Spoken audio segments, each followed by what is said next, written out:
Hi, I'm Congresswoman Suzan DelBene, and I represent Washington State's 1st Congressional District, and I'm a member of the House Ways and Means Committee. This week, on a party line vote, House Republicans passed a tax bill that will raise taxes on 36 million middle-class households across America, while handing historic tax breaks to corporations and the wealthiest. While corporations get a massive, permanent 15% reduction in their tax rate, hard-working Americans are forced to pick up the tab. Teachers who buy supplies for their students, like pens, pencils, and paper, will lose the ability to deduct those costs from their tax returns, while corporations still can deduct their supply costs. Families will no longer be able to deduct their state and local income or sales taxes, while corporations still can. Homeowners will no longer be able to deduct all of their property taxes, while corporations still can. And if workers have to move because their employer is forcing them to relocate their families or lose their job, they'll no longer be able to deduct their moving expenses, while corporations, even those offshoring jobs, still can. It's shameful that in this bill, middle-class families struggling to pay for health care, education, and child care will shoulder the burden of a corporate tax cut that will never benefit them. We've seen the trickle-down economics show before, and we know it doesn't work. Tax reform done right would benefit the middle class and American businesses. As a former CEO myself, I know firsthand that what makes our economy strong are the foundational things that have always made this country great. Skilled workers, innovative ideas, a stable business climate, modern infrastructure, and a world-class university system that helps turn cutting-edge research into successful businesses, not indiscriminate corporate tax cuts.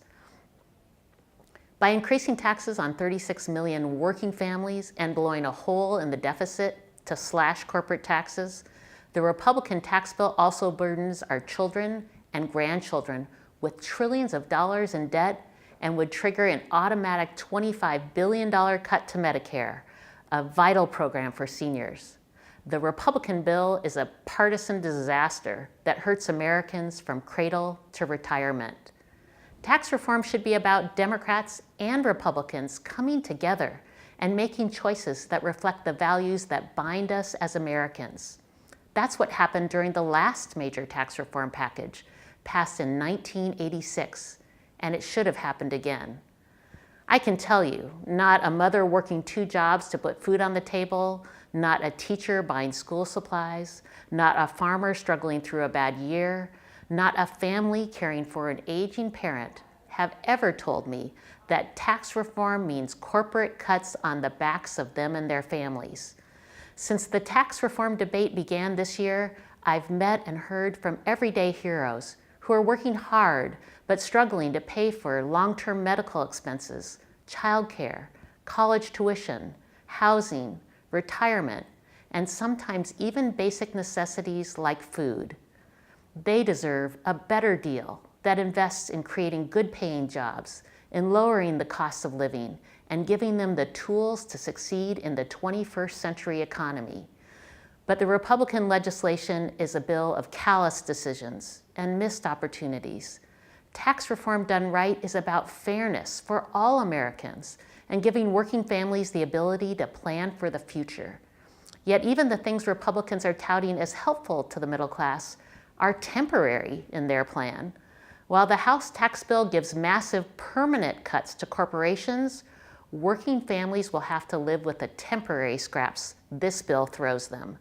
And that's hoping you're not one of the 36 million middle-class families who will pay higher taxes.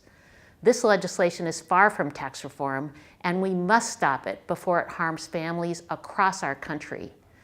Democrats want real bipartisan tax reform that puts the middle class first with a better deal, better jobs, better wages, and a better future.